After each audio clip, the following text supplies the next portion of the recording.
الحمد لله نحمده ونستعينه ونستغفره ونعوذ بالله من شرور أنفسنا ومن سيئات أعمالنا من يهده الله فلا مضل له ومن يضلل فلا هادي له وأشهد أن لا إله إلا الله وحده لا شريك له وأشهد أن محمدًا عبده ورسوله يا أيها الذين آمنوا اتقوا الله حق تقاته ولا تموتن إلا وأنتم مسلمون يا أيها الناس اتقوا ربكم الذي خلقكم من نفس واحدة وخلق منها زوجها وبث منهما رجالا كثيرا ونساء واتقوا الله الذي تساءلون به والأرحام إن الله كان عليكم رقيبا يا أيها الذين آمنوا اتقوا الله وقولوا قولا سديدا يصلح لكم أعمالكم ويغفر لكم ذنوبكم ومن يطع الله ورسوله فقد فاز فوزا عظيما أما بعد فإن أصدق الحديث كتاب الله وأحسن الهدي هدي محمد صلى الله عليه وسلم وشر الأمور محدثاتها وكل محدثة بدعة وكل بدعة ضلالة وكل ضلالة في النار فأعوذ بالله السميع العليم من الشيطان الرجيم بسم الله الرحمن الرحيم اتبعوا ما أنزل إليكم من ربكم ولا تتبعوا من دونه أولياء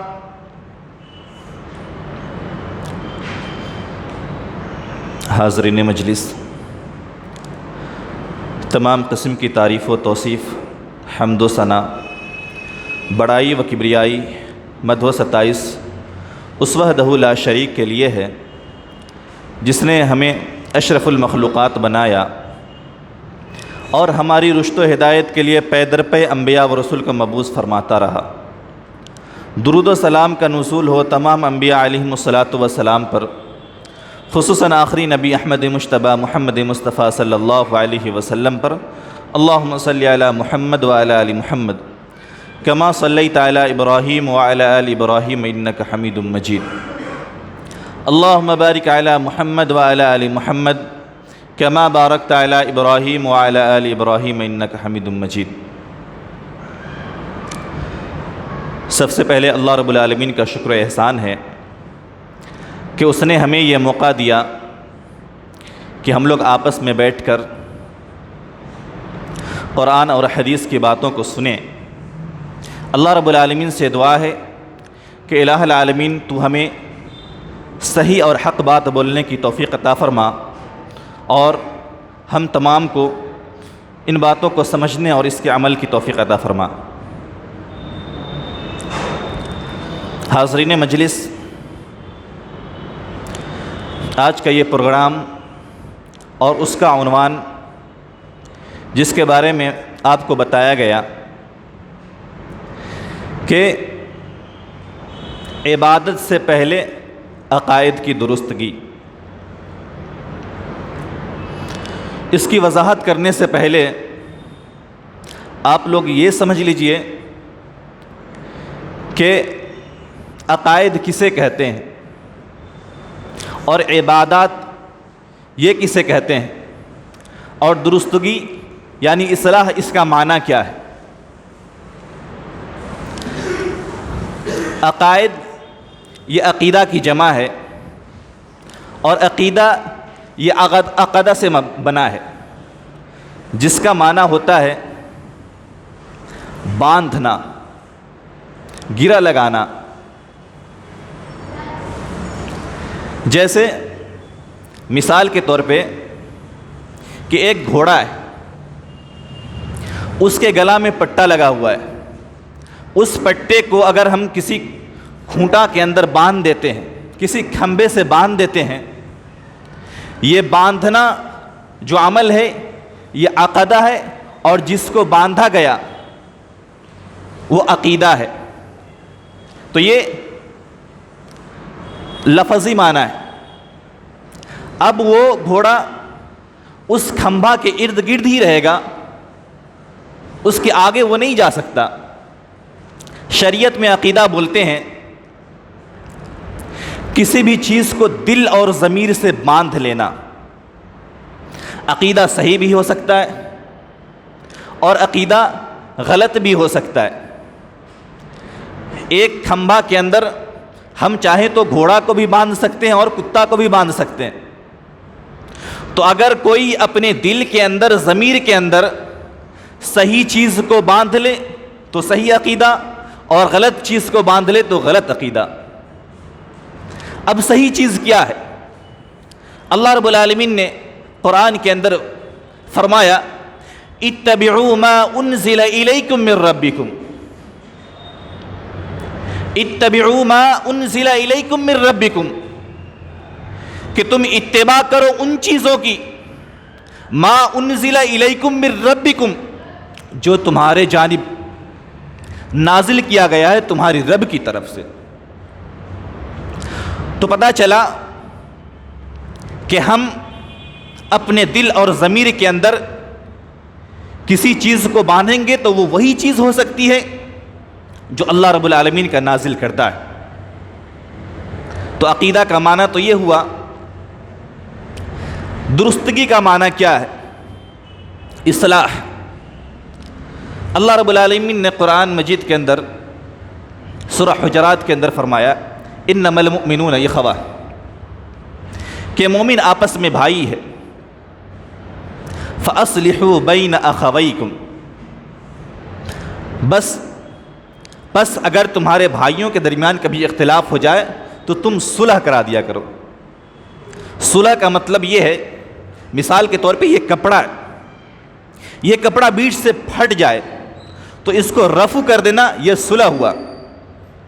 اسی طرح بال اگر بڑھ جائے اور حجام اس کو برابر سے جو بال باہر نکلا ہوا اس کو کاٹ دے، سلیقے سے کر دے، تو اس کو بھی صلح بولتے ہیں۔ اسی طرح باغبان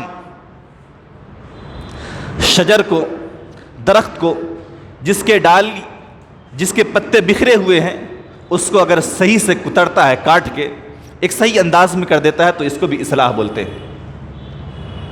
ٹاپک یہ ہے کہ عبادت سے پہلے عقیدہ کی درستگی۔ عبادت کسے کہتے ہیں؟ عبادت کی تعریف ہے العبادت ہی اسم جامع لکل ما یحب اللہ ویرضاہ من الاقوال والاعمال الظاہریہ والباطنی، کہ عبادت کہتے ہیں یہ ایک جامع نام ہے، لکل ما یحب اللہ ویرضاہ، ایسا عمل جو رب کو پسند ہو اور جس عمل سے رب راضی ہو جائے، چاہے وہ بات کی شکل میں ہو، زبان سے بولی ہوئی بات ہو، چاہے وہ اعضاء و جوارح سے کیا ہوا اعمال ہو۔ تو عنوان یہ ہے کہ عبادت سے پہلے عقائد کی درستگی۔ کیوں؟ اس کو سمجھنے کے لیے آپ سمجھیے کہ اس دنیا کے اندر جتنے دھرم کے ماننے والے سب کے سب عبادت کر رہے ہیں۔ آپ دیکھیں عیسائی اللہ کو رب وہ بھی مانتا ہے، عیسیٰ علیہ السلام کو پیغمبر وہ بھی مان رہا ہے، صدقہ خیرات وہ بھی کرتے۔ یہودی کو دیکھے، موسیٰ علیہ السلام کو نبی وہ بھی مان رہا ہے، اللہ کو رب وہ بھی مان رہا ہے، صدقہ خیرات بھی وہ کر رہا ہے، اس کے علاوہ بھی بہت سارے اعمال وہ کر رہے ہیں، ان کا مقصد بھی یہ ہوتا ہے کہ ہم اللہ کو راضی کریں۔ اسی طرح مشرکین مکہ عبادت وہ بھی کیا کرتے تھے، بیت اللہ کا طواف کرتے تھے، حاجیوں کا احترام کرتے تھے، حاجیوں کی خدمت کرتے تھے، یہ سب نیکیاں ہیں، یہ سب اعمال ہے، یہ سب عبادت ہے، لیکن ان سب کو کرنے کے باوجود اللہ رب العالمین نے کہا کہ ان کا ٹھکانہ جہنم ہے، یہ مرنے کے بعد ابدی نعمتوں سے محروم رہیں گے۔ حالانکہ عیسائی اور یہودی جنت اور دوزخ کو بھی مانتے، آخرت کے دن پر بھی ان کا ایمان ہے، لیکن اس کے باوجود وہ سب کے سب جہنم میں جائیں گے۔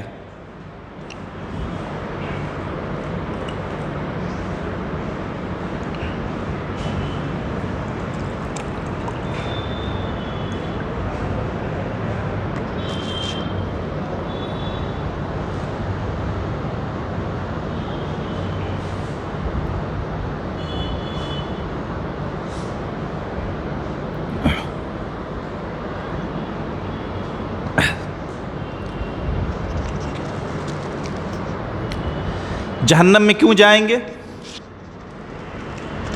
کیونکہ عبادت تو وہ کر رہے ہیں، لیکن ان کا عقیدہ درست نہیں ہے، وہ اپنے دل اور ضمیر کو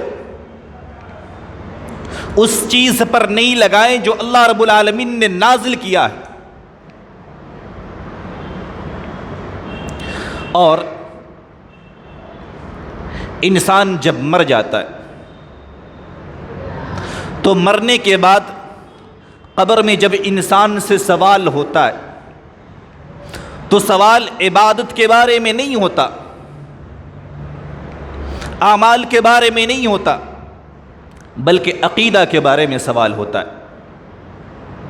منکر نکیر آتے ہیں اور سوال کرتے ہیں، مر ربک، تیرا رب کون ہے؟ یہ عقیدہ کا سوال ہے۔ اس کے بعد دوسرا سوال، من نبیک، تیرا نبی کون ہے؟ ما دینک، تیرا دین کیا ہے؟ تو مرنے کے بعد قبر کے اندر جو سوال ہو رہا ہے تو وہ سوال بھی عقیدہ کے تعلق سے ہو رہا ہے، اعمال کے تعلق سے نہیں ہو رہا۔ اور آپ یوں سمجھ لیجئے کہ عقیدہ یہ بنیاد ہے، یہ ستون ہے، یہ کھمبا اور پیلر ہے، اور اعمال عبادت ہے، یہ بلڈنگ ہے، یہ عمارت ہے۔ کوئی بھی بلڈنگ، کوئی بھی عمارت اگر بغیر پیلر اور کھمبا کے بنائے جائے تو وہ پائیدار نہیں رہتی، وہ جلدی گر جاتی ہے، وہ جلدی ختم ہو جاتی ہے۔ دین اسلام کے اندر بھی عقیدہ کی جو اہمیت ہے، بنیادی اہمیت یہ ہے کہ انسان سب سے پہلے اپنے عقیدہ کو درست کرے، اس کے بعد پھر عمل کرے، تب جا کے یہ عمل قابل قبول ہوگا۔ اگر عقیدہ درست نہیں ہے، چاہے ہم کتنی زیادہ عبادت کیوں نہ کر لیں۔ ابھی رمضان المبارک کا مہینہ آنے والا ہے، کچھ لوگ ایسے ہیں جن کے عقائد درست نہیں ہیں، رمضان المبارک کے مہینہ میں دن میں وہ روزہ رکھیں گے، بھوکے اور پیاسے رہیں گے، رات میں قیام اللیل کریں گے، تہجد اور تراویح کی نمازیں پڑھیں گے، لمبی لمبی قیام کریں گے، روئیں گے، گر گرائیں گے، دعائیں کریں گے، لیکن میرے بھائیوں اگر عقیدہ درست نہیں ہے تو یہ عمل کوئی قابل قبول نہیں، ہباء منصورا، ایسے اعمال کو ہواؤں میں اڑا دیا جائے گا، ریت کی طرح، ذرہ کی طرح۔ آج ہمارے بہت سارے بھائی ہیں دنیاوی معاملات میں ان کے پاس بہت زیادہ ٹائم ہے، جاب کی فکر ہے اسے، نوکری کی فکر ہے اسے، اپنے گھر بار کا خیال رہتا ہے، اپنے فیوچر کا وہ پلان کرتا ہے، فیوچر میں مجھے کیا کرنا ہے۔ لیکن اللہ رب العالمین نے دنیا کے اندر جس مقصد کے لیے بھیجا، اس مقصد کے بارے میں سوچنے کا ٹائم نہیں ہے،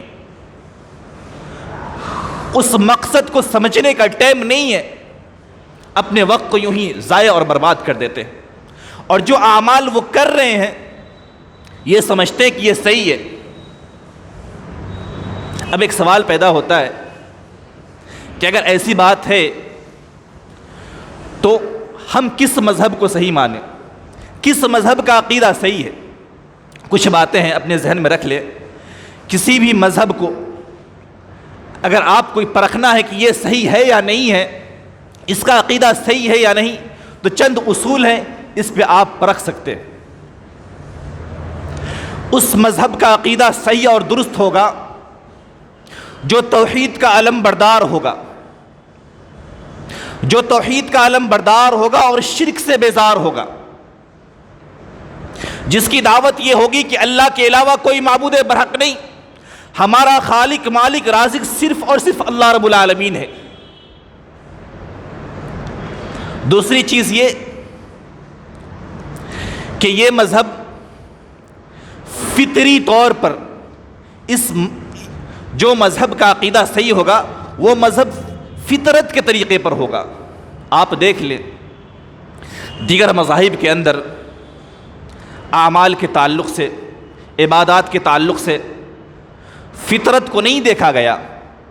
کچھ مذہب کے اندر عبادات یہ ہے کہ آپ جنگلوں میں چلے جائیں، لوگوں سے کٹ جائیں، کٹنے کے بعد آپ الگ رہیں، اپنے بالوں کو بڑھا لیں، ناخنوں کو بڑھا لیں اور جنگل میں عبادت کرتے رہیں۔ یہ فطرت کے خلاف ہے۔ اگر آپ دیکھیں تو مذہب اسلام یہ عین فطرت پہ ہے۔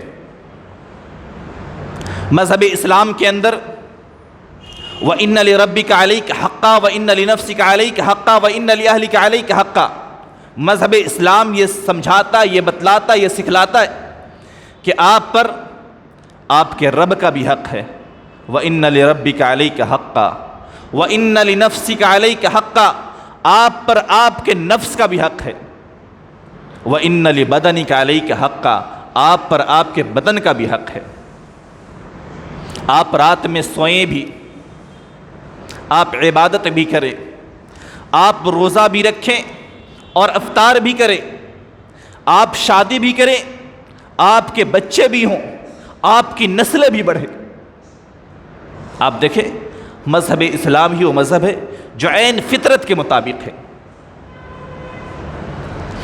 نمبر 3 کہ اس مذہب کے اندر وہ مذہب افراط و تفریط سے پاک ہو۔ افراط و تفریط کسے کہتے ہیں؟ افراط اس چیز کو کہتے ہیں، مثال کے طور پہ یہ کپڑا ہے، اس کپڑا کے اندر گندگی لگ جائے تو اس کو کیا کریں گے؟ دھو لیں گے، کپڑا پاک ہو جائے گا۔ لیکن ایک مذہب ایسا بھی ہے کہ اگر کپڑا کے اندر گندگی لگ جائے تو اسے دھونا نہیں ہے بلکہ کاٹ کے الگ کر دینا ہے، تو اس کو افراط بولتے ہیں۔ اور تفریط اس کو بولتے ہیں کہ کپڑا کے اندر اگر گندگی لگ گیا ہے تو لگے رہنے دو، ہمیں اس سے کوئی فرق نہیں پڑتا۔ تو جس مذہب کا عقیدہ صحیح ہوگا وہ مذہب افراط و تفریط سے پاک ہو۔ اور چوتھی چیز یہ کہ جس مذہب کا عقیدہ صحیح ہوگا اس مذہب کا دستاویزات محفوظ ہوں گے۔ اور یہ مذہب اسلامی ہے جس کے دستاویزات محفوظ ہیں۔ اللہ کے نبی صلی اللہ علیہ وسلم نے فرمایا تھا ترکت فیکم امرین لن تضلوا ما تمسکتم بہما کتاب اللہ و سنتی۔ لوگوں سن لو، میں تمہارے لیے 2 چیزیں چھوڑ کر جا رہا ہوں، اگر تم اسے پکڑے رہو گے کبھی گمراہ نہیں ہو سکتے۔ کتاب اللہ و سنتی، اللہ رب العالمین کی کتاب قرآن کریم و سنتی، اپنی سنت یعنی حدیث، اور جس کے بارے میں اللہ رب العالمین نے کہا انا نحن نزلنا الذکر و انا لہ لحافظون، کہ ہم نے ہی اس کتاب کو نازل کیا، اس ذکر کو نازل کیا، اور اس کی حفاظت کرنے والا بھی میں ہی۔ مذہب اسلام ہی وہ واحد مذہب ہے جس کے دستاویزات محفوظ ہے۔ ایک حدیث بھی اگر ہے شریعت کے اندر تو محدثین کرام نے اس کی جانچ اور پرکھ کر کے اس کو واضح کر دیا کہ کیا یہ صحیح حدیث ہے یا نہیں، کیا اللہ کے نبی صلی اللہ علیہ وسلم نے اس بات کو بیان کیا یا نہیں۔ تمام دستاویزات اس مذہب اسلام کے محفوظ ہیں، لیکن گڑبڑی کہاں ہوتی ہے؟ دو وجہ سے۔ ایک سبب ہے علم کے کمی کی وجہ سے، دوسرا سبب یہ ہے کہ انسان لالچ کی وجہ سے اپنی پیٹ کے خاطر اپنے ضمیر کو بیچ دیتا ہے۔ ایک حدیث سن لیجئے بخاری شریف کی، حدیث نمبر 100 ہے۔ اللہ کے نبی صلی اللہ علیہ وسلم فرماتے ہیں ان اللہ لا يقبض العلم انتزاعا ينتزعه من العباد ولكن يقبض العلم بقبض العلماء حتى اذا لم يبق عالما اتخذ الناس رؤوسا جهالا فسئلوا فافتوا بغیر علم فضلوا وضلوا۔ اللہ کے نبی صلی اللہ علیہ وسلم قیامت کی نشانی بتلا رہے ہیں۔ قیامت کی نشانی بتلاتے ہوئے آپ نے فرمایا کہ لوگوں، جب قیامت قریب ہوگا اللہ تبارک و تعالی علم کو اٹھا لے گا آہستہ آہستہ۔ ان اللہ لا يقبض العلم انتزاعا ينتزعه من الناس، ایک دوسری حدیث کے اندر ينتزعه من العباد، بندوں کے درمیان سے اللہ رب العالمین جب علم کو اٹھانا چاہے گا تو کتابیں ختم نہیں ہو جائیں گی، کتابیں موجود رہیں گی۔ اللہ رب العالمین عالم دین کو آہستہ آہستہ اٹھانا شروع کر دے گا۔ وَلَكِنْ يَقْبِضُ الْعِلْمَ بِقَبْضِ الْعُلَمَاءِ حَتَّى إِذَا لَمْ يَبْقِ عَالِمًا، یہاں تک کہ ایک وقت ایسا آئے گا کہ عالم باقی نہیں رہیں گے۔ اتخذ الناس رؤوسا جہالا، لوگ جاہلوں کو اپنا سردار بنا لیں گے۔ فسئلوا، اس سے سوال کیا جائے گا، فافتوا بغیر علم فضلوا وضلوا، وہ بغیر علم کے فتویٰ دیں گے۔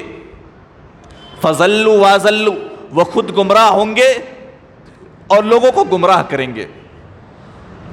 محدثین کرام اس حدیث کی جب شرح کرتے ہیں تو دو بات کو خاص طور پہ بیان کرتے ہیں۔ ایک بات یہ کہ اس حدیث کے اندر اس چیز پر ابھارا جا رہا ہے کہ لوگ زیادہ سے زیادہ تعداد میں علم حاصل کریں۔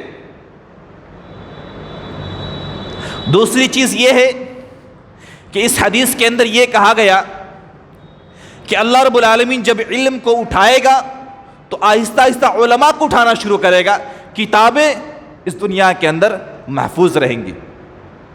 علماء کہتے ہیں کہ اس بنیاد پر آج بہت سارے لوگ ہیں، انجینئر، ڈاکٹر، کتابوں کو پڑھ کے، کتابوں کے ترجمہ کو پڑھ کے دین کو بیان کرنا شروع کر دیے۔ آپ انٹرنیٹ پر دیکھیں، اگر لوگوں کو کسی مسائل میں کچھ دقت پیش آتی، علماء کی طرف رجوع نہیں کرتے بلکہ گوگل اور یوٹیوب کی طرف جاتے ہیں، ان سے سوال کرتے ہیں، ان سے مسئلہ پوچھتے ہیں۔ میرے بھائیوں، کتاب موجود رہنے کے باوجود کوئی کتاب کو پڑھ کے کوئی مفتی علامہ نہیں بن سکتا۔ انسان سوچے، غور کرے کہ دنیاوی معاملات میں کوئی کتاب پڑھ کے انجینئر بن جاتا ہے بغیر ٹیچر کے، بغیر استاد کے؟ کوئی صرف کتاب پڑھ کے ڈاکٹر بن جاتا ہے؟ اگر کوئی کتاب پڑھ کے ڈاکٹر بن جائے، ٹیچر سے کچھ نہ سیکھے، اس کے بعد وہ علاج کرنا شروع کر دے، لوگ یہ کہیں کہ ارے یہ جھولا چھاپ ہے، اس سے علاج نہیں کروانا۔ لیکن آج افسوس ہوتا ہے کہ دین کا یہ معاملہ ہے کہ ہر ایک مفتی بنا بیٹھا ہے.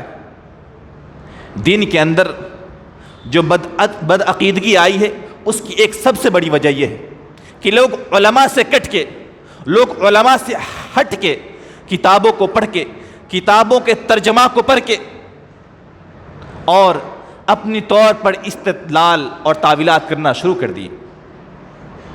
یہی استدلال اور تعویلات کی وجہ سے دین اسلام کے اندر بہت نئی نئی چیزوں کو شامل کیا گیا. استدلال کر کے غلط غلط تعویلات کیے گئے. تعویل کسے کہتے ہیں؟ تعویل کہتے ہیں کہ قرآن اور حدیث کا جو صحیح معنی ہو، اس قرآن اور حدیث کو اس معنی کے علاوہ جو غیر صحیح معنی ہو اس کو بیان کیا جائے اور اس سے اس مسئلہ کو استنباط کیا جائے، نکالا جائے. جبکہ ہم قرآن اور حدیث کو پڑھیں گے تو قرآن اور حدیث کو پڑھنے کے بعد ہمیں جو اس سے سمجھنا ہے تو وہی چیز سمجھنا ہے جس وقت قرآن جس کے اوپر نازل ہوا، وہ جس طرح سمجھا اور جس طرح ہمارے صحابہ کرام رضی اللہ عنہم اجمعین نے سمجھے.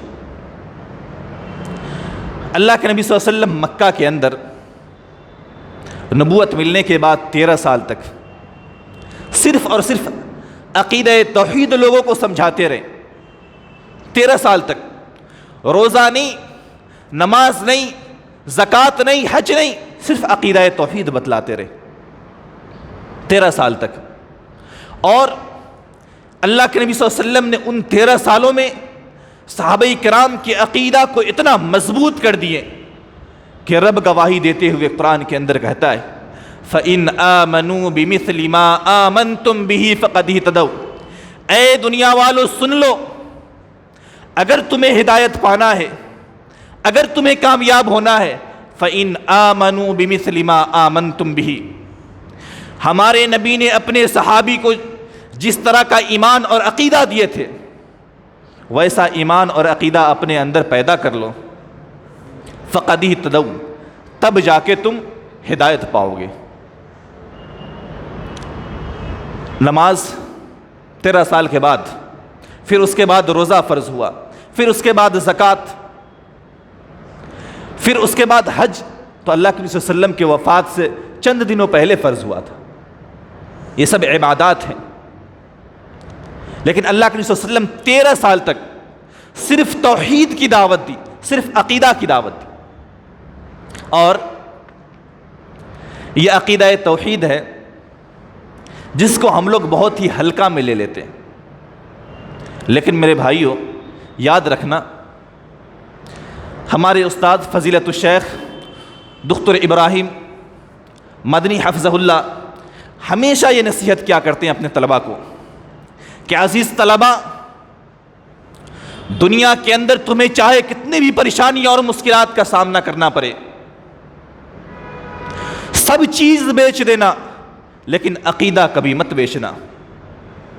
کیونکہ ہم اہل حدیث، قرآن اور حدیث کو ماننے والے، اگرچہ کوتاہ عمل باور کرائے جاتے ہیں، عمل کے معاملے میں ہم پیچھے ہیں، لیکن ہمارے پاس واحد سرمایہ، واحد دولت عقیدہ توحید ہے جو ہمارے لیے ذریعہ نجات ہوگا انشاءاللہ.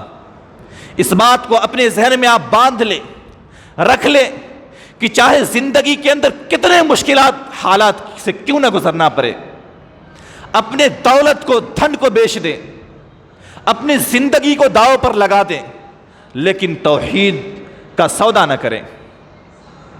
آج ہمارے بہت سارے مسلمان بھائی ہیں، کسی کو شادی کا مسئلہ ہے. میں جس سماج، جس معاشرہ، جس سوسائٹی کے اندر رہتا ہوں، نماز پڑھانے کے بعد جب اسکول کی طرف جانا ہوتا ہے بہت ساری عورتیں روک کر کہتی ہیں امام صاحب ہمارے بچی کی شادی نہیں ہو رہی، کچھ تعویذات لکھ دے، کچھ وظیفہ بتلا دے. میں انہیں کہتا ہوں کہ کیا آپ کی بچی نماز پڑھتی ہے؟ اگر نماز پڑھتی ہے تو بولیے اللہ رب العالمین سے دعا کریں، واحد ذریعہ یہی ہے. لیکن وہ اس پہ باز نہیں آتے، بلکہ مزاروں کا رخ کرتے ہیں، باباؤں کا رخ کرتے اور وہاں پر جا کے اپنے سر کو جھکاتے ہیں اور ان سے دعائیں مانگتے ہیں۔ اگر نوکری نہیں لگ رہی، بے روزگاری ہے، نوجوان پریشان ہو جاتا اور کسی نے اگر بتلا دیا ہو کہ فلاں در پہ جاؤ تمہیں فلاں بابا نوکری دے دے، فوراً اپنے عقیدہ کا سودا کر دیتے ہیں اور ان کے پاس جا کر اپنے سر کو جھکا دیتے ہیں، سر خم کر دیتے ہیں۔ کسی کا اولاد نہ ہو رہی ہو، فوراً رب کے در کو چھوڑتا ہے، رب کے در کو چھوڑنے کے بعد غیر اللہ کے در پہ جاتا ہے، اپنے سر کو جھکا دیتا ہے کہ بابا مجھے اولاد دے دے۔ حضرت ابراہیم علیہ السلام کو اللہ رب العالمین نے کتنی سال کی عمر میں اولاد سے نوازا، لیکن جب تک اللہ رب العالمین نے اولاد سے نہیں نوازا، آپ صرف اور صرف اللہ رب العالمین سے دعا کرتے تھے۔ حضرت عائشہ صدیقہ رضی اللہ عنہا اللہ کے نبی صلی اللہ علیہ وسلم کی بیوی ام المؤمنین ہیں۔ جب اللہ کے نبی صلی اللہ علیہ وسلم وفات پاتے ہیں اس وقت ان کی عمر صرف 18 سال ہوتی۔ اللہ کے نبی صلی اللہ علیہ وسلم کے انتقال کے بعد وہ 47 سال تک زندہ رہتی، لیکن اس کے باوجود کبھی وہ پریشان نہیں ہوئی کہ ہمارے پاس اولاد نہیں، میں اکیلا زندگی گزار رہی، بلکہ انہوں نے جو علم کو اللہ کے نبی صلی اللہ علیہ وسلم سے سیکھا تھا، صحابہ کرام کے مابین اس علم کو پھیلایا، بانٹا۔ آج بہت ساری ہماری مائیں اور بہنیں، ان کو پرابلمس ہوتا ہے، کسی کو شادی کی پرابلم، کسی کو مال و دولت گھر و پار کا پرابلم، بہت سارے نوجوان ہیں نوکری کا پرابلم، بہت ساری عورتیں ہیں اولاد کا پرابلم ہوتا ہے، لیکن اس پرابلم کو برداشت نہیں کرتی۔ ایسے گھرانوں کو بھی میں نے دیکھا کہ جس گھر کے مرد حضرات الحمدللہ عقیدہ توحید کو سمجھتے ہیں، لیکن اس گھر کی عورتیں اولاد نہ ہونے کی وجہ سے دوسرے عورتوں کے ساتھ غیروں کے دربار پہ چلی جاتی ہے اور اپنے عقیدہ کا سودا کر دیتی ہے۔ میرے بھائیو، کتنی افسوس کی بات ہے۔ یہ عقیدہ توحید ایک دولت ہے، جس کو یہ دولت مل جاتی ہے اسے سمجھ میں آتا ہے کہ یہ کتنی بڑی دولت ہے۔ اگر ایک انسان کے اندر عقیدہ توحید آ جائے تو وہ انسان نڈر ہو جاتا ہے، وہ انسان صرف اور صرف رب سے ڈرتا ہے، اس کے علاوہ کسی اور سے نہیں ڈرتا، چاہے اس کے سامنے دنیا کا کتنا بڑا بادشاہ کیوں نہ ہو۔ فرعون نے جب موسیٰ علیہ السلام سے چیلنج کیا کہ تم تو جادوگر ہو، آؤ میں تمہارا مقابلہ جادوگروں سے کرواتا ہوں، دنیا کے بڑے بڑے جادوگروں کو جمع کروا لیا اور ان سے مقابلہ کروایا۔ جادوگر آئیں اور پہلے مطالبہ کیا کہ ٹھیک ہے، اگر میں غالب آ جاؤں، اگر میں جیت جاؤں مجھے کیا ملے گا؟ فرعون نے کہا کہ تم میرے خاص آدمیوں میں سے ہو جاؤ گے۔ اگر بادشاہ کہہ دے کہ تم میرے خاص آدمیوں میں سے ہو جاؤ تو یہ کم بڑی بات نہیں ہے۔ مقابلہ شروع ہوا، جادوگروں نے اپنا جادو دکھایا، موسیٰ علیہ السلام اپنے لاٹھی کو ڈالتے ہیں اور وہ ان تمام سانپوں کو نگل لیتا ہے۔ جب جادوگر ان چیزوں کو دیکھتا ہے، دیکھنے کے بعد وہ حیران ہوتا ہے اور فوراً سجدہ میں گر جاتا ہے۔ فَأُلْقِيَ السَّحَرَةُ سَاجِدِينَ قَالُوا آمَنَّا بِرَبِّ الْعَالَمِينَ، اور پکار اٹھتا ہے کہ میں رب العالمین پر ایمان لاتا ہوں، سارے جہان کے پالنہار پہ ایمان لاتا ہوں، رب موسیٰ و ہارون، میں موسیٰ اور ہارون کے رب پر ایمان لاتا ہوں۔ فرعون دیکھ کے تعجب کرتا ہے کہ اچھا، کچھ دیر پہلے تو یہ مجھ سے مطالبہ کر رہا تھا کہ اگر میں جیت جاؤں تو آپ مجھے کیا دیں گے، اور اب اس کی مجال یہ۔ فرعون کہتا ہے لَأُقَطِّعَنَّ أَيْدِيَكُمْ وَأَرْجُلَكُمْ مِنْ خِلَافٍ وَلَأُصَلِّبَنَّكُمْ أَجْمَعِينَ قَالُوا لَا ضَيْرَ إِنَّا إِلَىٰ رَبِّنَا مُنْقَلِبُونَ۔ فرعون کہتا ہے لَأُقَطِّعَنَّ أَيْدِيَكُمْ وَأَرْجُلَكُمْ مِنْ خِلَافٍ، کہ میں تمہارے پیروں کو اور ہاتھوں کو الگ الگ جانب سے کاٹوں گا، یعنی ایک طرف پیر کاٹوں گا تو دوسری طرف کے ہاتھ کو کاٹوں گا۔ وَلَأُصَلِّبَنَّكُمْ أَجْمَعِينَ، اور میں تمہیں پھانسی پر لٹکا دوں گا۔ وہ جواب دیتا ہے قَالُوا لَا ضَيْرَ إِنَّا إِلَىٰ رَبِّنَا مُنْقَلِبُونَ، کوئی حرج نہیں، کوئی پرابلم نہیں، اِنَّا إِلَىٰ رَبِّنَا مُنْقَلِبُونَ، ہمیں تو اسی کی طرف پلٹ کے جانا ہے۔ آپ ان آیتوں پر غور کیجئے، وہ کون سی چیز تھی جو پہلے تو یہ مطالبہ وہ کر رہے تھے کہ اگر میں جیت جاؤں تو مجھے کیا ملے گا، اس کے بعد جب عقیدہ توحید ان کو مل گیا، اس کے بعد سامنے فرعون کھڑا ہے، پھر بھی فرق نہیں پڑتا، وہ سزا دینے کی بات کر رہا ہے، وہ ہاتھ اور پیر کاٹنے کی بات کر رہا ہے، پھر بھی اسے فرق نہیں پڑ رہا۔ وہ کون سی چیز ہے جو انہیں نڈر بنا دیا؟ وہ عقیدہ توحید۔ آج ہم دنیا کے اندر دیکھیں، بہت سارے دھرم، بہت سارے مذہب کے ماننے والے موجود ہیں، بہت سارے مذہب ایسے ہیں جو قرآن کی ایک آیت کو لیتے ہیں اور اس کی غلط تعویلات کر کے اپنا مطلب بیان کرنا شروع کر دیتے ہیں۔ مثال کے طور پہ قرآن یہ کہا کہ تمہارا معبود ایک ہے، الہکم الہ واحد، لوگو تمہارا الہ، تمہارا معبود صرف اور صرف ایک ہے۔ عیسائی کہنے لگے کہ قرآن تو یہ کہہ رہا ہے تمہارا معبود واحد ایک ہے، واحد یہ ایک گنتی ہے، اور کئی ساری چیزیں مل کر ایک ہو جاتی ہے۔ مثال کے طور پہ یہ انگلی ہے، انگلی کے اندر 3 پوڑ ہے، یہ 3 پوڑ مل کر ایک انگلی ہوئی یا نہیں ہوئی؟ اسی طرح عیسیٰ، مریم اور اللہ تینوں مل کر ایک الہ ہے۔ مجوسیوں کا یہ ماننا تھا کہ احران اور یزید یہ 2 معبود ہے، دونوں مل کر ایک الہ ہوئے۔ یہودیوں کا یہ ماننا تھا وقالت الیہود عزیر ابن اللہ، کہ عزیر اور اللہ مل کے ایک الہ ہوئے۔ اور کچھ ایسے لوگ جو اپنے آپ کو کلمہ گو اور کلمہ پرست کہتے ہیں، ان کا یہ ماننا ہے کہ جس طرح 5 انگلیاں مل کر ایک ہتھیلی بنتی ہے، اسی طرح 5 پشتن مل کر ایک الہ ہوا۔ وہ اپنے گاڑیوں پر لکھتے ہیں اللہ، لیکن دور سے اللہ نظر آتا ہے، آپ قریب سے دیکھیں گے تو الف میں الف ہے جس میں محمد لکھا ہوتا ہے، پہلا لام جس میں علی لکھا ہوتا ہے، دوسرا لام جس میں فاطمہ ہوتا ہے، اور ہا جس میں حسن اور اللہ ہو لکھتا ہے، اس میں وہ حسین لکھتا ہے۔ اور ان کا یہ عقیدہ ہوتا ہے کہ یہ سب مل کر ایک الہ ہوئے۔ آگے آئیے، ہندوستان کے جو ہندو ہیں ان کا یہ ماننا ہے کہ ہمارے 23 کروڑ دیویاں اور دیوتا مل کر وہ بھی ایک الہ ہوئے۔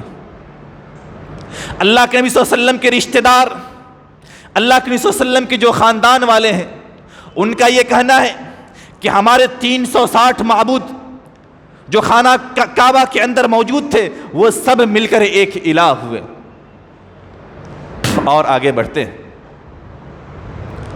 ہمارے ہندو بھائی انہوں نے تو یہ کہا کہ 30 کروڑ دیوی دیوتا مل کر ایک الہ ہوئے، لیکن اس کے بعد چند لوگ آئے جو صوفی قسم کے لوگ تھے، انہوں نے یہ کہا کہ اللہ ہر چیز میں ہے، اللہ ذرہ ذرہ میں ہے، اللہ انسان میں ہے، اللہ کتا میں ہے نعوذ باللہ من ذالک، اللہ سور میں ہے، اللہ کیچڑ میں ہے نعوذ باللہ من ذالک۔ اور کچھ نے تو یہ کہہ دیا کہ تمام چیز ہی اللہ ہے۔ یہ عقیدہ رکھنے والے لوگ، اور ان کا بھی یہ کہنا ہوتا ہے کہ ہمارا عقیدہ صحیح اور درست ہے، مرنے کے بعد ہمیں بھی جنت ملے گا۔ لیکن اللہ رب العالمین نے قرآن کے اندر کہا اتبعوا ما انزل الیکم من ربکم ولا تتبعوا من دونہ اولیاء، اتبعوا ما انزل الیکم من ربکم، تم اس کی اتباع کرو، ما انزل الیکم جو تمہاری جانب نازل کیا گیا ہے، من ربکم تمہارے رب کی طرف سے، ولا تتبعوا من دونہ اولیاء کسی اولیاء کی اتباع نہ کرو۔ آئیے اللہ کے نبی صلی اللہ علیہ وسلم سے پوچھتے ہیں کہ قرآن نے کہا الہ مع اللہ، قرآن نے کہا الہکم الہ واحد، کہ اللہ ایک ہے، اس کا مطلب کیا ہے؟ اگر ہم نبی اکرم صلی اللہ علیہ وسلم سے پوچھتے ہیں جنہوں نے اس شریعت کو لے کر آیا، تو اللہ تبارک و تعالی ان کو مخاطب کرتے ہوئے کہتا ہے قل هو اللہ احد، اے نبی کہہ دے اللہ ایک ہے۔ اور آپ نوٹ کر لیجئے یہ جو 3 خوبیاں یہاں پر بیان کی جا رہی ہیں اللہ رب العالمین کی، اگر یہ 3 خوبیاں کسی کے اندر ہے تو بتلائیے، میں اسے معبود ماننے کے لیے تیار ہوں۔ کیا 3 خوبیاں ہیں؟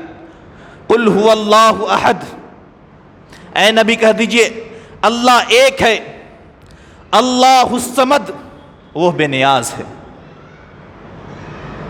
آپ بتلائیے کہ دنیا کا کون انسان ہے جو بے نیاز ہے، جسے کسی چیز کی ضرورت نہیں، جسے کسی چیز کی حاجت نہیں؟ آپ بتائیں۔ لم یلد جو جنا نہیں گیا، ولم یولد اور نہ اس کو جنا گیا، بتلائیے کون ہے؟ کون ہے جو نہ جنا گیا ہو اور جس کو نہ کسی نے جنا ہے؟ ولم یکن لہ کفوا احد، اور جس کا کوئی ہمسر نہیں، جس کا کوئی ساجی نہیں، جس کا کوئی شریک نہیں۔ آپ بتلائیں کہ اللہ کے علاوہ وہ کون سی ذات ہے؟ رمضان المبارک کا مہینہ آتا ہے، لوگ قرآن کی تلاوت کرتے ہیں اور یہ سوچتے ہیں کہ قرآن کو میں جتنا زیادہ پڑھ لوں، قرآن کو میں جتنی مرتبہ دہرا لوں تہرا لوں، ہمیں اتنا زیادہ ثواب ملے گا۔ لیکن میرے بھائیو، قرآن کو پڑھنے سے پہلے آپ یہ سمجھ لیں کہ وہ قرآن جس کو ہم پڑھ رہے ہیں، اس قرآن کا پیغام کیا ہے؟ وہ قرآن ہمیں کن باتوں کا حکم دے رہا ہے؟ وہ قرآن جس کو ہم پڑھ رہے ہیں وہ ہمیں کس عقیدہ کے بارے میں بتلا رہا ہے؟ اس قرآن کا عقیدہ کیا ہے؟ سورہ فاتحہ سے شروع کیجئے۔ الحمدللہ رب العالمین، ساری تعریفیں اللہ رب العالمین کے لیے ہے۔ کیا حقیقی معنی میں ہم صرف اور صرف اللہ رب العالمین کی تعریفیں کرتے ہیں؟ نہیں، ہمارا معاملہ یہ ہوتا ہے، ہم پریشان ہوئے، شیطان ہمارے دماغوں کے اندر یہ بات ڈال دیا فلاں بابا کے پاس جاؤ تمہاری پریشانی ختم ہو جائے گی۔ اللہ رب العالمین انسان کو پیدا کرنے سے پہلے اس کی تقدیر لکھ چکا ہے، اور اب وہ وقت آنے والا ہے کہ انسان کو اللہ رب العالمین اس پریشانی سے نکالے، لیکن شیطان کے بہکاوے میں وہ اللہ کے علاوہ کسی غیر اللہ کے در پر پہنچ جاتا ہے۔ پہنچنے کے بعد اپنے عقیدہ کا وہ سودا کر لیتا ہے، پھر جب وہاں سے وہ واپس لوٹتا ہے تو صرف اور صرف اسی کی تعریفیں بیان کرتا رہتا ہے۔ فلاں بابا مجھے نوازتے ہیں، فلاں بابا مجھے دیتے ہیں، ارے میں تو اتنا زیادہ پریشان تھا لیکن میں فلاں کے پاس گیا، میری ساری کی ساری پریشانی ختم ہو گئی۔ سورہ فاتحہ یہ ہمیں بتلا رہی ہے الحمدللہ رب العالمین، ساری تعریفیں، ساری برائی، ساری کبریائی صرف اور صرف اللہ رب العالمین کے لیے ہے۔ الرحمن الرحیم، جو رحمان بھی ہے اور رحیم بھی ہے، جو دنیا کے اندر مومن مسلمان کے اوپر بھی رحم کرتا ہے اور کفار و مشرکین کے اوپر بھی رحم کرتا ہے۔ دنیا کے اندر اللہ رب العالمین جس طرح مومنوں کو کھلا رہا ہے، کفار و مشرکین کو بھی کھلا رہا ہے، لیکن کل قیامت کے روز اللہ رب العالمین کفار و مشرکین کے اوپر رحم نہیں کرے گا۔ مالک یوم الدین، جو روز جزا کا مالک ہے، کیا مطلب؟ کیا وہ دنیا کا مالک نہیں ہے؟ دنیا کا مالک تو وہ ہے، لیکن دنیا کے اندر اس نے ہمیں اختیار دے رکھا ہے کہ تم جو چاہو کر لو، لیکن کل قیامت کے روز اختیارات اللہ رب العالمین تمام کے تمام اپنے پاس رکھ لیں گے۔ پھر سورہ فاتحہ یہ سکھلا رہی ہے ہمیں ایاک نعبد و ایاک نستعین۔ رمضان المبارک کے مہینہ میں جب ہم قرآن کا دورہ کرتے ہیں کئی مرتبہ ان آیتوں کو پڑھ کے ہم گزر جاتے ہیں۔ روزانہ جب نماز ہم پڑھتے ہیں کئی مرتبہ یہ آیت ہماری کانوں سے ٹکراتی ہے، اس کی ترجمہ پر ہم غور نہیں کرتے۔ ایاک نعبد و ایاک نستعین کیا معنی ہے؟ ایاک نعبد، اے رب ہم تیری ہی عبادت کرتے ہیں، و ایاک نستعین ہم تجھ ہی سے مدد مانگتے ہیں۔ آج کتنے لوگ ہیں جو صرف اللہ ہی رب العالمین کی عبادت کر رہے ہوں، اور جب پریشانیوں کا سامنا کرنا ہو تو صرف اور صرف اللہ رب العالمین سے مدد طلب کرتے ہیں۔ بہت کم لوگ ہیں۔ پریشانی کن پر نہیں آئی؟ میں پچھلے کئی دروس میں انبیاء علیہ السلام کے بارے میں بیان کر چکا ہوں کہ دنیا کے اندر اگر سب سے زیادہ کسی کو آزمایا گیا تو وہ انبیاء علیہ السلام کو آزمایا گیا، لیکن جب ان کو آزمایا گیا انہوں نے پکارا تو صرف اور صرف اللہ رب العالمین کو پکارا، کسی اور کو نہیں پکارا۔ صحابہ کرام پر بھی مصیبت آئی۔ آپ تاریخ اور سیرت کو پڑھ کر دیکھیں، شب ابی طالب کے اندر 3 سالوں تک مسلمانوں کا بائیکاٹ کیا گیا۔ مسلمانوں سے کوئی رشتہ نہیں کرے گا، مسلمانوں سے کوئی لین دین نہیں کرے گا، مسلمانوں کو کوئی کھانے پینے کی چیز نہیں دے گا۔ صحابہ کرام اللہ کے نبی صلی اللہ علیہ وسلم کے ساتھ 3 سال تک ایک گھاٹی کے اندر موجود تھے۔ جب بچے رات کو بھوک سے بل بلاتے تھے تو کچھ مشرکین جن کے اندر دیا اور رحم آتی وہ کچھ کھانے کی چیزیں پہنچا دیا کرتے تھے۔ صحابہ کرام ان کی زندگی ایسی ہو گئی تھی کہ پتے کھا کھا کر اپنی زندگی کو گزار رہے تھے۔ ان مشکلات وقت میں بھی، ان مشکل حالات میں بھی انہوں نے پکارا تو صرف اللہ رب العالمین کو پکارا۔ انہوں نے اللہ کے نبی صلی اللہ علیہ وسلم کے پاس گئے تو جانے کے بعد اللہ کے نبی صلی اللہ علیہ وسلم سے یہی کہے کہ اللہ کے نبی صلی اللہ علیہ وسلم آپ اللہ سے دعا کیجئے کہ اللہ رب العالمین ہماری مدد کرے۔ اللہ رب العالمین نے قرآن کی آیت نازل کی، ام حسبتم ان تدخلوا الجنۃ ولما یاتکم مثل الذین خلوا من قبلکم۔ اے نبی آپ کہہ دیجئے کہ ابھی ان پر وہ دن نہیں آئے، ولما یاتکم مثل الذین خلوا من قبلکم، جو ان سے پہلے لوگوں پر آئے۔ کیا یہ گمان کرتے ہیں کہ جنت انہیں آسانی سے مل جائے؟ آج ہمیں توحید کی اہمیت کا کوئی اندازہ نہیں ہے، لیکن جو لوگ شرک و کفر میں مبتلا تھے اور انہوں نے توحید کی اہمیت کو جانا اور جاننے کے بعد توحید کے خاطر اپنی جان کو قربان کر دیا، آپ ان سے جا کے توحید کی اہمیت پوچھیں۔ یہ دین، یہ عقیدہ جو ہم تک آج پہنچا ہے بڑی قربانیوں کے بعد پہنچا ہے، یوں ہی نہیں پہنچ گیا۔ یہ عقیدہ جو آج ہم تک پہنچا ہے، یہ دین جو آج ہم تک پہنچا ہے، اس دین کو پہنچانے کے لیے سینکڑوں نہیں ہزاروں صحابہ کرام اپنی جان کو اللہ کی راہ میں لٹا دیے۔ اس دین کو، اس عقیدہ کو ہم تک پہنچانے کے لیے صحابہ کرام اپنے جان کی قربانی، اپنے مال کی قربانی، اپنے وقت کی قربانی دیے، تب جا کے یہ عقیدہ، یہ دین ہم تک پہنچا ہے۔ اور جب یہ عقیدہ اور دین ہم تک پہنچا ہے تو ہم میں سے بہت سارے ایسے لوگ ہیں جن کو اس دین کا اور اس عقیدہ، اس دین اور اس عقیدے کی اہمیت پتہ نہیں، انہیں معلوم نہیں۔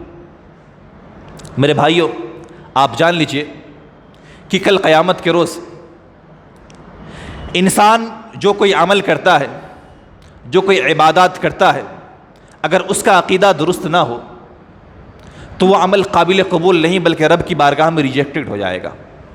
اللہ رب العالمین 4 پارہ کے اندر فرماتے ہیں، ان اللہ لا یغفر ان یشرک بہ ویغفر ما دون ذلک لمن یشاء، کہ کل قیامت کے روز اللہ رب العالمین شرک کو معاف نہیں کرنے والا، ویغفر ما دون ذلک لمن یشاء، عمل کے معاملے میں اگر کوئی کوتاہ ہے، اللہ رب العالمین کے مرضی کے اوپر ہے، اللہ رب العالمین چاہے تو اسے معاف کر دے، یا پھر ایک دوسری حدیث کے اندر ہے کہ کچھ لوگ ایسے ہوں گے جن کا عقیدہ صحیح ہوگا لیکن ان کے پاس کوئی خاص اعمال نہیں ہوں گے، وہ دنیا کے اندر شرک کے علاوہ بہت سارے گناہوں میں ملوث رہے ہوں گے، اللہ تبارک و تعالیٰ ان کے ان گناہوں کے بدلے انہیں جہنم میں ڈال دیں گے، اور ان گناہوں کا سزا انہیں مل جائے گا۔ پھر جب ان گناہوں کا سزا انہیں ملے گا پھر انہیں جنت کی طرف لایا جائے گا، جنتی اس کے اوپر پانی اونڈیلیں گے جس سے وہ تر و تازہ ہو جائے گا اور پھر جنت میں داخل ہو جائے گا۔ میرے بھائیو، ضرورت اس بات کی ہے کہ ہم عمل کرنے سے پہلے اپنے عقیدہ کو ٹٹولیں، اپنے عقیدہ تلاش کریں کہ کیا ہمارا عقیدہ وہی عقیدہ ہے یا نہیں جو صحابہ کرام کا عقیدہ تھا، کیا ہمارا عقیدہ وہ عقیدہ ہے جو اللہ رب العالمین نے اپنی کتاب کے اندر نازل کیا۔ ایاک نعبد و ایاک نستعین، کہ اللہ میں تیری ہی عبادت کرتا ہوں اور تجھ سے ہی مدد مانگتا ہوں۔ اہدنا الصراط المستقیم، قرآن کے اندر پڑھنے والے یہ دعا بھی کر رہے، اے اللہ اہدنا الصراط المستقیم، تو سیدھی راہ کی طرف ہماری رہنمائی کر۔ صراط الذین انعمت علیہم، کن لوگوں کے راستے پر؟ صراط الذین انعمت علیہم، ان لوگوں کے راستے پر جن پر تیرا انعام اور اکرام ہوا، جن پر تیرا انعام اور اکرام ہوا۔ کون سے لوگ تھے؟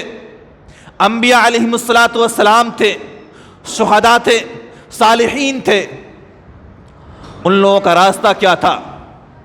ان لوگوں کا راستہ یہ تھا کہ صرف اور صرف ایک اللہ رب العالمین کی وہ عبادت کیا کرتے تھے، صرف اور صرف ایک اللہ رب العالمین کی پرستش کیا کرتے تھے، اپنا تعلق اللہ رب العالمین سے وہ جوڑا کرتے تھے، کسی غیر اللہ سے نہیں جوڑتے تھے۔ آج دنیاوی معاملات میں یہ ہوتا ہے کہ اگر کوئی